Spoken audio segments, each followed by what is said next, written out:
Okay, what is going on, peeps? All right, look, I'm just going to do a quick Iraqi Dinar update from what I did this morning, and just a tiny rant because it's pertaining to what's going on in the update, and we'll go over those both quickly. Just a quick reminder that I have two Facebook groups that match my two YouTube channels. So you're watching this video on Pimpy's Investment Chat. There's a link to this Facebook group in the description. I also have another Facebook group called The Hidden Things in Front of Your Eyes that is focused mostly on the conspiracy side, political side, current event side, and there is a link for both of them there. There is a YouTube channel for The Hidden Things in Front of Your Eyes as well that will be in the link in the descriptions for those of you who are interested in following it. I've had it for a little bit, but I've been lazy about posting videos in there and just started to update those recently. All right, let's go into the update super quick here. Parliament ends reading borrowing law and discuss the implementation of the grant for poor families. So this article is pretty long, but let's go over some of it. The House of Representatives ended in its second session of the fourth parliamentary session for the second legislative year of the second legislative term that was held under the chairmanship of Halabasi, Speaker of the Council. Today, Wednesday, 3, and in the presence of 184 deputies, read Yeah, excuse that there. Yeah, I know, people. I can already hear you now. Man, we told you, update to Windows 10. It'll stop doing that. Okay, I know. Okay, so anyways, reading the local borrowing laws and the Ministry of Foreign Affairs to finance the financial deficit and discuss mechanisms for implementing the grant for poor families approved by the council and ministers due to the Rona. All right, so basically what happens is this is the article that's catching a lot of people's attention. All right, so, and plus the one about borrowing internally and externally. I see that all the time. Okay, you guys, so here's my thing. So here comes the small rant part about this stuff. All right, so every time we see articles like this, you can kind of get a vibe about what they're doing. I kind of get an idea about what direction Iraq wants to go into. All right, I get that. But there are some people out there that these types of articles mean something 100%. In other words, either they're discouraged by it or they're overly encouraged by it. But here's the thing, okay? So it was asked, hey, if they borrow externally, then that means they probably won't do the rate change. I said, well, what makes you think that? Who said that? Well, no, that's what it means. No, nobody ever said that. Well, if they borrow internally, then wouldn't that be the rate change? Well, I think for the most part, the best we could do is have an educated guess on what it means. But here's my thought on all this. We review the news. We know what it is that Iraq needs to do. We know one of the biggest steps in order for us to get the revaluation or the reinstatement of the Iraqi dinar. The purpose, one of the things we can bank on is this: the currency being recognized internationally. We know they're in Chapter 7 bankruptcy. They've been moved out and put back in. So what that means is the currency is not trading on the Forex exchange, all right? That's what's happening. So once it goes back on the Forex is when we anticipate the rate change to happen. Now, again, we read all these news articles and we do our best to try to make an educated guess as to how much, when, and what needs to be done before this is possible. The currency needs to be recognized internationally. I've done a lot of videos explaining why they will have a hard time, rebuilding without a rate change. But again, here's my question to a lot of you. If we go around telling everybody that this rate change is going to happen, you hear people say, well, we're waiting on Trump. Trump's going to do it. No, we're waiting on the UN. The UN's going to do it. No, the CBI. No, the IMF. No.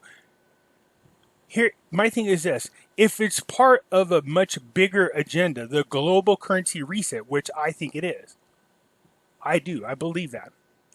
And since I believe it's part of a bigger picture, a bigger agenda, a global currency reset, sure, all these things that we are watching, like the United Nations coming in, making sure that the relationship between Kurdistan and Iraq, as well as the Saudis, Iran, what's going on with them, the United States, all plays a part of it.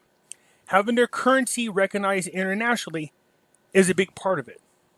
But the truth is, since I think it's really part of a much bigger picture, a much bigger agenda, which is a total global currency reset, I'm not sold 100% that these things can stop it.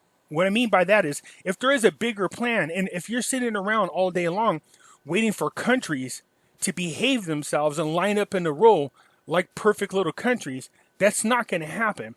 I do think a lot of these things need to be accomplished before some bigger steps are taken, but you're not going to get 100% of all the things that we're looking for. So since I think this is part of a global currency reset, it's just going to happen. I don't think if they borrow money internally versus externally is going to matter. You know what I mean? Either the rate change is going to happen or it's not. Do you see where I'm going with this? So everybody has their own views. There's people out there that do believe there is such a thing as a global currency reset. There's other people that don't. There's some of us who believe in a Nasera and a Jacera. There's other people who don't. Okay? The point being, there's maybe a handful of people that know the truth about any of this, and none of us know them. Okay? So we try to read the articles. We try to do what we can to make as much of an educated guess, because that's what it comes down to.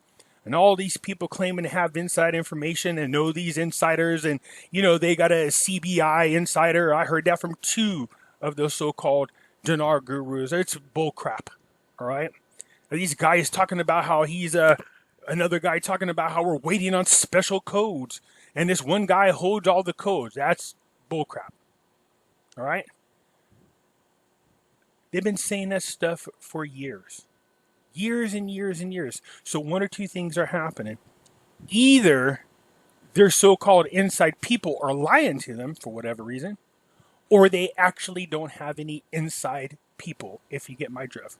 Okay? So we want to make sure that Iraq is stable. We want to make sure that the cabinet is full, and it's getting ready to happen here.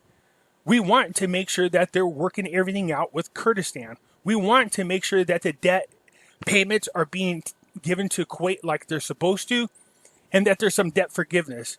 We want to make sure that Iraq has the ability to start trading on the open market again. We want the currency to be recognized internationally. And these are all big steps in that happening. We also know that Iraq is going through the process of being a member of the World Trade Organization. And there's no way in God's green earth that those people, in my opinion, are going to be able to be a part of that member unless their currency is recognized internationally. All right, so just hang tight. And if you don't see it, not every article that talks about finance, every article that talks about the bank, every article that talks about deficits is, a make or break on a rate change. Sure, they might play a part of it, but they definitely don't make or break whether or not we get a rate change. So this is going on to talk about the discussions in which we said already, and that is what? They agreed on a semi-annual budget for 2020. So they're all putting their ducks in a row. They need to pass some laws, which is happening. They're putting in there how they're going to borrow the money to cover the deficit for 2020. All that is going to be part of the 2020 second budget. All right? So in my opinion, I think they need to do the rate change. And again, it's just my opinion. And I have a strong reason to believe this could be the month, to be quite honest with you. Okay? So, but that's just my opinion. That's based on a lot of information that I've read. It also is based on the fact that a lot of other things that I deal with as an investor seem to be overlapping with something, an event happening June or July. All right. And I think Iraq is a big part of that. All right. So anyways, what they're doing in this big article is talking about what needs to be done and all the things that need to be passed in order for this the deficit to be taken care of in the second half of 2020. Okay, so we will see. They're talking about the salaries as well, and how they're unable to pay them. And, we're dealing with the pandemic, dealing with social affairs, dealing with the health care of the people. There is an emergency grant approved for poor people. So, yeah, of course, all these things are being addressed. This is the stuff that was not addressed when we had the issue with Mahdi resigning. This is a huge part of the problem that they were running into and why Al-Kadhimi needed to get in there. So he's in there. His people are cracking a whip. All right. Speaking of, let's get into this next update real quick. Parliament will complete Al-Kadhimi's government next week. Yes, they will. I told you they will. We'll see what happens. A source to the Prime Minister's office, Al-Kadhimi, revealed on Wednesday that the Iraq Parliament is determined to complete the federal government during the session that it will prepare next week. Yeah, they need to get this done, in my opinion. The source, who asked not to be named, I love that. The completion of Al-Kadhimi's government formation will be next Saturday's session. Good. A House of Representatives decided to adjourn the session, which was held today, to Saturday of the next week due to at 1 in the afternoon. After midnight on Wednesday, the Iraq Parliament voted to grant confidence in Al-Kadhimi's government and voted on 50 ministers and to vote on 15 ministers into the government, but 5 candidates did not obtain the confidence, and that they are the Ministries of Trade, Agriculture, Culture, Immigration, and Justice. So the House of Representatives also postponed the vote on the candidate for Ministry of Foreign Affairs and Oil until another time due to the lack of agreement to nominate the candidates. All right, you guys. So see, there you go. I told you, I think whatever is happening here, it is, and this is the same thing down there, just so you guys know, they need to get these cabinet members done.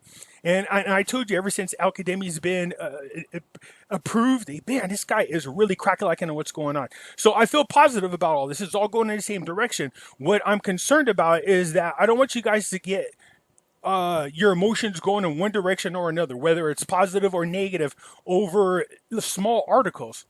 You know, in my opinion, again, Iraq's part of something much bigger. I do believe a lot of these things that we're seeing play a role in making sure, you know, I'm sure a big, vast majority of these need to be taken care of in advance before the global currency reset takes place. But make no doubt about it, there is going to be a global currency reset. There's no way to avoid that. All right?